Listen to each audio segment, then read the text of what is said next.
السلام عليكم مشاهدينا الكرام، وأهلا بكم في أخبار المغرب اليوم. كارثة وقعت لأستاذ مغربي معروف في الوسط التعليمي.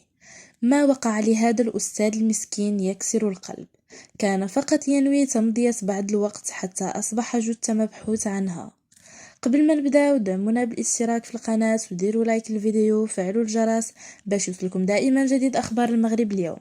تمكنت فرقة بحرية للوقاية المدنية قبل قليل من اليوم من انتشال جثة الأستاذ محمد بومقاصر الذي كان قد لقي حتفه غرقا يوم الأحد الماضي بشاطئ أصيلة.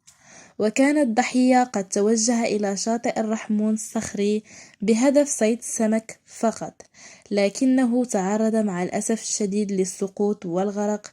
اختفت جثته في البحر، وظلت عناصر الوقاية المدنية تبحث وتواصل البحث لعدة أيام تقريبا منذ يوم الأحد من أجل العثور على جثته، ولم تتمكن من ذلك إلا اليوم. وكان الضحية يعمل مدرسا، وهو معروف لدى العديد من الأوساط التعليمية والثقافية في كل من أصيلة وطنجة. اللهم ارحمه واغفر له.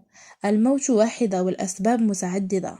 تتقدم قناتنا بأحر التعازي والمؤازرة لعائلة الفقيد، وإنا لله وإنا إليه راجعون.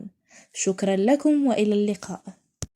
ما تنساوش تدعمونا في القناة وتديروا لايك للفيديو وتفعلوا الجرس باش يوصلكم دائما الجديد.